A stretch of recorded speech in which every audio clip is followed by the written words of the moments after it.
Thank you very much. In the interest of time, let me proceed on established protocol. Distinguished ladies and gentlemen, for me, the issue of vaccines is deeply personal.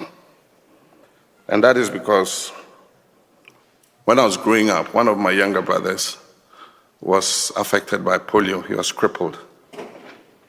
He lived with the stigma of his disability for many years. And eventually he was driven into depression and became an alcoholic. And he died from alcohol poisoning. I'm having to look after the 2 children he left behind. And so I understand what life-saving vaccines are. The rest of us who grew up healthy and are here today were the lucky ones. And we grew up in a period where access to vaccines was close to zero in our part of Africa. Today, Gavi has changed all that and giving hope to millions of children. Across the world, many children are growing up to become responsible citizens of their communities because their lives were saved by Gavi's immunization.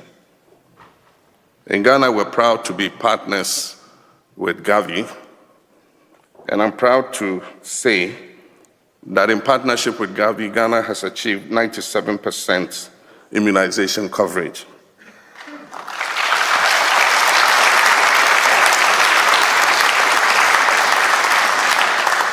But it means that another 3% is missing.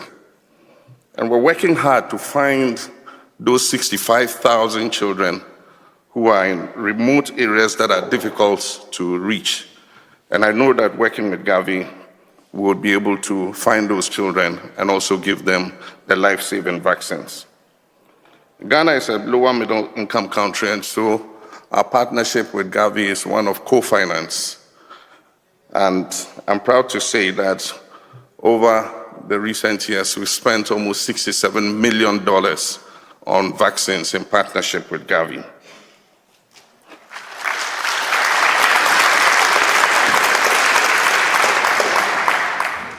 One of my first decisions as president was to uncap our national health insurance. The previous government had put a cap on the statutory fund of the national health insurance. So excess funding above a certain percentage of the budget went back into the consolidated fund.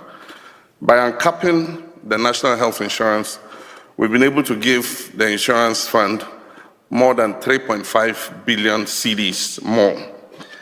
And so this has enabled the health insurance fund that puts up the funding for our partnership with Gavi to be able to front load $20 million for our co-finance partnership with Gavi this year.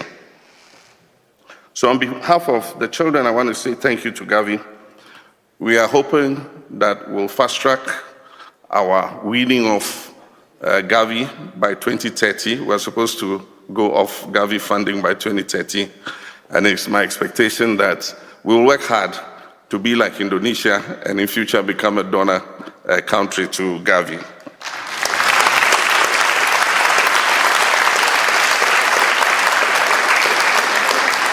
On behalf of the children of Ghana, I want to say thank you to Gavi. We appreciate and we're proud of your partnership, but more so to say thank you to the countries that have just made significant pledges to the replenishment of Gavi. And I'm taking back the slogan, while others step back, we step up. Thank you very much for what you're doing. But to conclude, let me put the Gavi replenishment in context. Gavi is seeking to spend $9 billion over the next 5 years from 2026 to 2030. And that is to immunize 500 million children across the world. These children's life will be safe to grow up to become the scientists, engineers, nurses, teachers, and doctors of tomorrow. This morning while I was lying in bed, I did the research. And I realized that one B-2 Spirit bomber that dropped bombs on Iran recently cost $2.13 billion.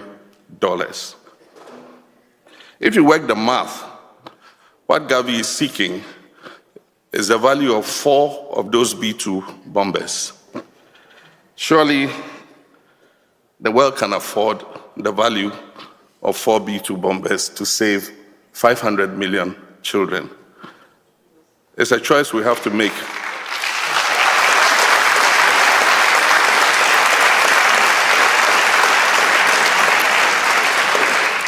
It's a choice we have to make between taking lives and saving lives. And I'm sure that we will save lives instead of taking lives. And so, on behalf of the children of Ghana, I say thank you to Gavi. I say thank you to all who have pledged today. Thank you very much. God bless you.